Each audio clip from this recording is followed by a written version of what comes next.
नमस्कार दोस्तों, स्वागत है आपका एक नई कहानी के साथ। कहानी को पूरा सुनें, तभी आपको कहानी का पूरा आनंद मिल सकेगा। और चैनल को ज़रूर से ज़रूर सब्सक्राइब कर लें। दोस्तों, कहानी से शुरुआत होती है जब मैं अपने दोस्त की शादी में गया हुआ था। उस शादी में मैंने एक लड़की को देखा था जो बहुत खूबसूरत थी और मैं उसे पाना चाहता था। पहली बार मैंने उस लड़की को दुल्हन के साथ देखा था और देखते ही उससे प्यार हो गया था। मैं यही चाह रहा था कि मुझे किसी भी तरह से यह लड़की मिल जाए। पहली बार किसी लड़की को देखने के बाद मेरे दिल में हलचल पैदा हो गई थी। मानो ऐसा लग रहा था कि शादी उसी लड़की की हो रही हो। मैं सीधे अपने दूल्हे दोस्त के पास गया और उस लड़की के बारे में पूछा। तब मेरे दोस्त ने उसका नाम मीनाक्षी बताया। मीनाक्षी थोड़े पीले लहंगा चुनरी में बहुत सुंदर दिख रही थी और उसके सिर के बाल कमर तक आ रहे थे। उसके ब्लाउज़ में डिज़ाइन होने की वजह से पीछे से मीनाक्षी की गोरी पीठ को दिख रही थी। काफ़ी सजी धजी होने की वजह से वो बहुत खूबसूरत लग रही थी। मैं टकटकी लगाए सिर्फ मीनाक्षी को ही देख रहा था। थोड़ी देर बाद दूल्हा और दुल्हन स्टेज पर आ जाते हैं और एक दूसरे को वरमाला पहनाने लगते हैं। उस समय वो लड़की मेरी बगल वाली कुर्सी पर ही बैठी हुई थी। सभी लोग दूल्हे और दुल्हन को देख रहे थे, लेकिन मेरी नज़र मीनाक्षी पर टिकी हुई थी। कुछ देर शांत बैठने के बाद मैंने मीनाक्षी को हेलो कहा तो उसने भी मुझे हेलो का जवाब दिया। मैंने मीनाक्षी से पूछा, दुल्हन की ओर से हो या दूल्हा? मेरा मतलब दुल्हन के रिश्तेदार हो या दूल्हे की? तभी मीनाक्षी ने जवाब दिया, मैं दुल्हन की बुआ की लड़की हूँ। और आप? मैंने कहा, दूल्हा मेरा बचपन का साथी है। हम दोनों बहुत अच्छे दोस्त हैं। इनके और हमारे परिवार के बीच फैमिली संबंध भी अच्छे हैं। थोड़ी ही देर बाद मैं सभी लोग खाना खाने चले जाते हैं। मैं वहाँ से उठकर दूल्हे के पास चला जाता हूँ। मैंने अपने दोस्त से कहा, दुल्हन की बुआ की लड़की बहुत सुंदर है।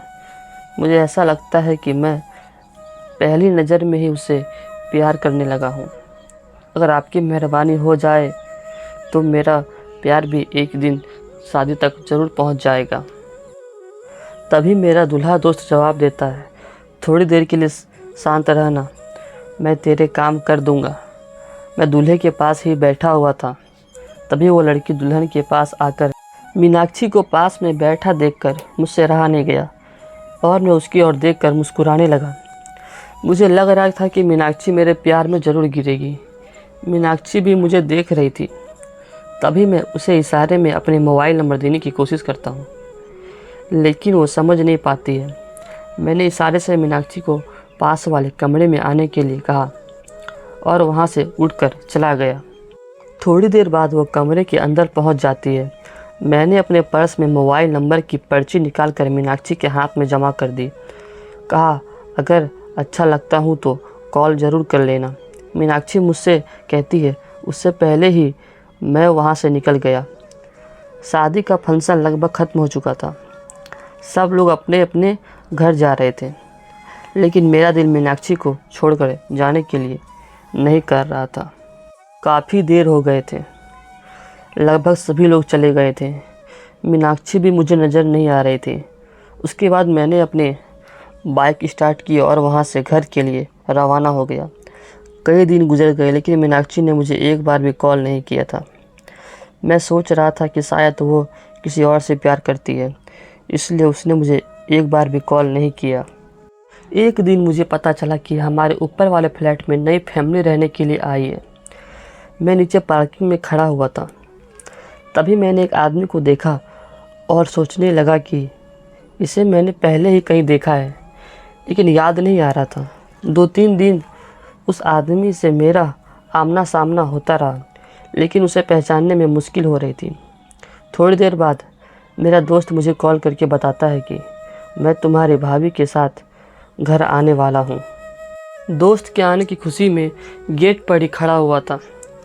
लगभग आधे घंटे बाद मेरा दोस्त अपनी पत्नी के साथ वहाँ पहुँच जाता है।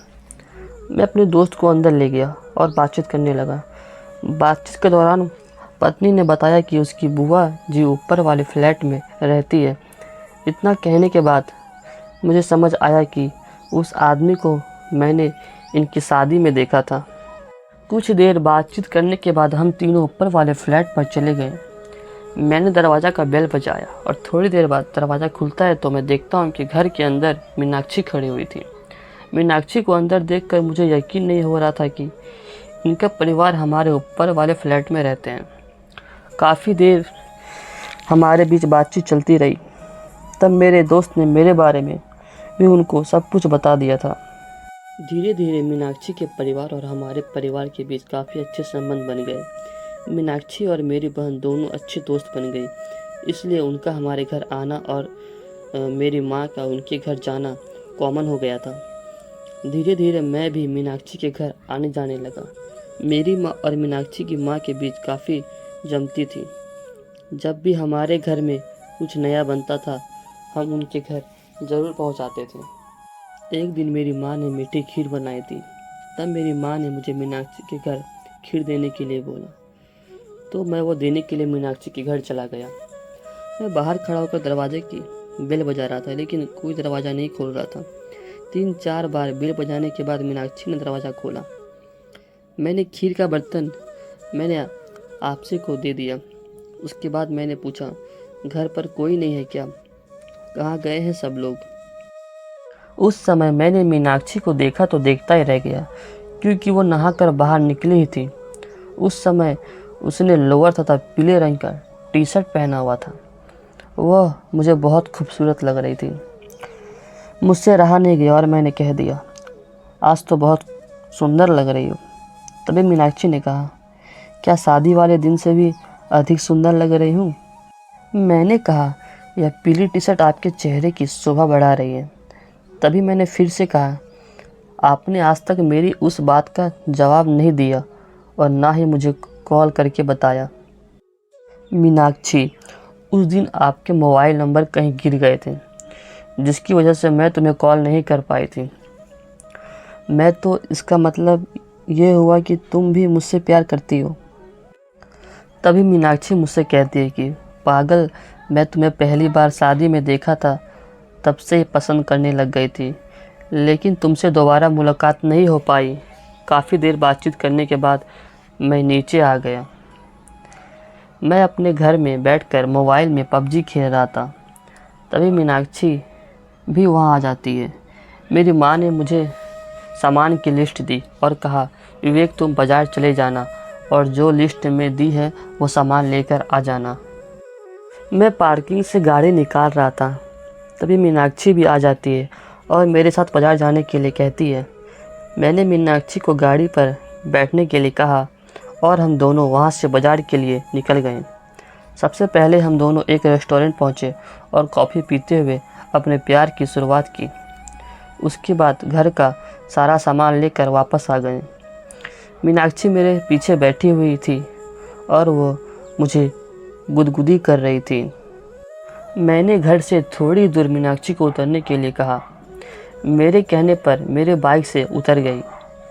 तब मैंने मीनाक्षी से कहा, तुम यहाँ रुको, मैं कुछ ही देर में सामान को घर पर रख कर वापस आता हूँ। थोड़ी देर में मैं सामान अपनी माँ को सौंप कर वापस मीनाक्षी के पास आ गया। मैंने मीनाक्षी से कहा, बताओ कहाँ चलना है? मीनाक्षी, जहाँ तुम्हारी इच्छा हो, मुझे कोई प्रॉब्लम नहीं है। मैंने मीनाक्षी को एक पार्क में लेकर चला जाता हूँ और देखता हूँ कि चारों ओर कई प्रेमी जोड़े बैठे हुए हैं। मैं भी एक बेंच पर मीनाक्षी के साथ बैठ जाता हूँ। हम दोनों बातचीत कर रहे थे। तभी मीनाक्षी अपना सिर मेरे पैरों पर रख कर लेट जाती है। मैं मीनाक्षी के बालों को सहला रहा था। हम दोनों बहुत रोमांटिक बातें कर रहे थे। उस समय मुझसे रहा नहीं गया और मैंने मीनाक्षी के गला को चूम लिया। काफ़ी देर मस्ती भरी बातें करने के बाद मीनाक्षी घर चलने के लिए कहती है। थोड़ी देर बाद हम दोनों घर पहुंच जाते हैं। इसके बाद हम दोनों एक दिन में बिना मिले नहीं रहे। सच कहूँ तो मीनाक्षी से इतना गहरा लगाव हो चुका था कि मुझे उसके बिना रहा नहीं जाता था। धीरे धीरे हमारे प्यार को काफ़ी दिन गुजर गए। मीनाक्षी के घर वाले शादी के लिए लड़का ढूंढ रहे थे। तभी मैंने अपनी बहन को हम दोनों के प्यार के बारे में सब कुछ बता दिया। इसके बाद मैंने अपने दोस्त और उसकी पत्नी को भी बता दिया था कि मैं और मीनाक्षी एक दूसरे से बहुत प्यार करते हैं। मेरे दोस्त की पत्नी और मेरी बहन की वजह से मीनाक्षी से मेरी शादी हो पाई थी। आज भी मैं और मीनाक्षी एक दूसरे को अपनी जान से भी अधिक प्यार करते हैं। मीनाक्षी की वजह से ही अपने इस जीवन में बहुत खुश हूँ। मीनाक्षी गृहिणी होने के बावजूद भी मुझे जीवन में कुछ नया करने के लिए प्रेरित करती है। दोस्तों, आपको कहानी में आनंद आया होगा तो चैनल को ज़रूर से ज़रूर सब्सक्राइब कर लें।